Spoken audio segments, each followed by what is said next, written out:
So Yes. you need to be practical and you need to look at your environment, look at your ecosystem, your support system. Really ask yourself, who is going to be there for me in the event that I'm not there?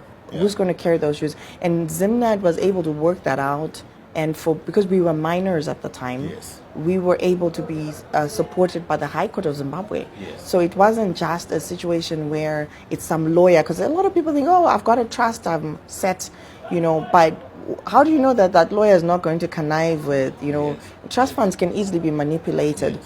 But when it's a guardian fund and it's managed by the courts, I think Zimnet was on point on that. This is back in the 90s, and I'm kind of imagining in today's world when things are even worse because we don't have the kind of social fabric that we had back in the 90s. Because in the 90s, I remember after my mom died, I literally skipped from one uncle's house to another during the holidays. And it wasn't really a big deal then. Nowadays, you show up at people's houses unannounced, they're kind of like, wait a minute, how long are you staying, Right. That's where we're at in 2019, That's a really good story. So I'm just thinking now, especially with what's happening in the country, a lot of people are very skeptical about getting these policies. They always think, are we not throwing money down the drain? What's the use, really? But we always try to encourage our clients to say, look, these products are very real. These products are actually applicable even now. We still have people that are dying right now, leaving children, vulnerable children. And when you're a minor, people need to know that your money will still be protected. Exactly. So these are the same products that we still have in-house at Zimnat. Okay. And we have been trying to make life better for more than 75 years now. So lastly, I think maybe just to encourage the person who's watching the show, who's doubting, and in a space where they always think about what will happen if I'm to pass on. I have 3 children, they're very young. What can I do? What sort of encouragement would you give them? I'm going to tell you my age. Okay. It's a tough one. Would you But ask? I'm going to Anyway. tell you, I'm 41, and I think I have an opportunity to reflect now that I'm older. I maybe did not fully understand the power of what my trajectory for life was set by my mother at that tender age. But I think when you're now older and you look at your life, you have a time to stop and look at your life, you're like, wow, this all happened because of that. I mean, that was the turning point, and everything else sort of fell into place after that. So if I'm talking to a family in 2019, the way I look at it is poverty is not just in the form of, I'm the last born in my family. Because I had that one opportunity, it also opened up doors for multiple members of my family. Right. And because of that, I don't have the social responsibility to take care of Ningi and take care of Ningi, because everyone now has a chance to live their lives and be financially independent. So there's also a factor to think about in our society, particularly as Africans, that we then have a lot of burden in terms of responsibility. So when you make sure that when someone dies, those families are taken care of, that burden is not passed on.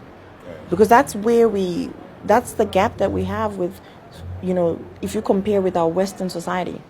That, a lot of, we talk about racial disparities in different parts of the world. But if you really look at the planning that goes into end of life, and I'm a respiratory care practitioner, so I spend a lot of time with people that are dying, and I see that even in the United States, there's a difference between maybe a Caucasian white family, an African American family, an African family, in terms of the planning about end of life. You'll find that our people in general try not to talk about that end of life. It's a taboo. It's a taboo, right? Yes. In fact, even in my family, as we have a lot of people that are highly educated, but people just freak out. But it's an important conversation because that is where poverty begins. Because the moment that person passes on and there is no plan, then all of that debt is being passed on within the family. And now people are making choices about what is the priority now. And some kids are not going to go to school because now the priority is we have to sell the house. We have to do different things that ordinarily, had they had a plan, that would have, actually changed the trajectory. I can tell you safely right now that if I look at my life, to some extent, my mother would not have been able to give me the education that the insurance policy gave me. Wow. If she had been alive, with her job, she was a civil servant, Yes. she would not have afforded to send me to Mount Casino. Right. Fine, I would have had my mom, which would have been great Yes. throughout my life. Yes. But I think in her mind, she said, I might not be there to hold your hand on a day-to-day basis. Right. You have to feel me in spirit.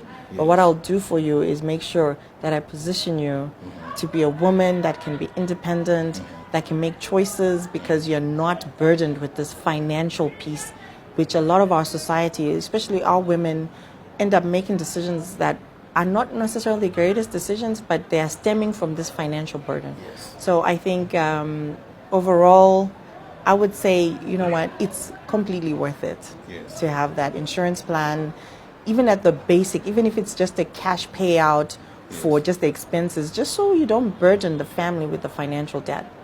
Wow. Yeah. Thank you very much, Philippa. Yeah, no Those are problem. very mouthful. That's a mouthful conversation. Yeah. I thank you for pointing out that these are world creation products that we have. Totally. Totally. It's either you're creating wealth or you're losing it. Exactly. We'd like And to thank you and again. generationally too. Yes, generationally. I mean, what happens is it's like the snakes and ladders game. So you will go up the ladder. You get to a point where you have saved up $5,000 maybe, and then something happens, and you hadn't planned for that risk. Exactly. And then the snake will eat you up, and you go back right where you started. Precisely. This is what we always try to encourage our clients, to look at their risk, to look at their financial planning, and plan for their death, because death is definitely going to happen. Gonna happen to all of us. You might resurrect, we don't know, but surely everyone is going to die. Precisely. I would like to thank you again for being on the show. Sure. And sharing your story, and I hope that you've all been encouraged. Next time, let's tune in. Stay safe. Thank you.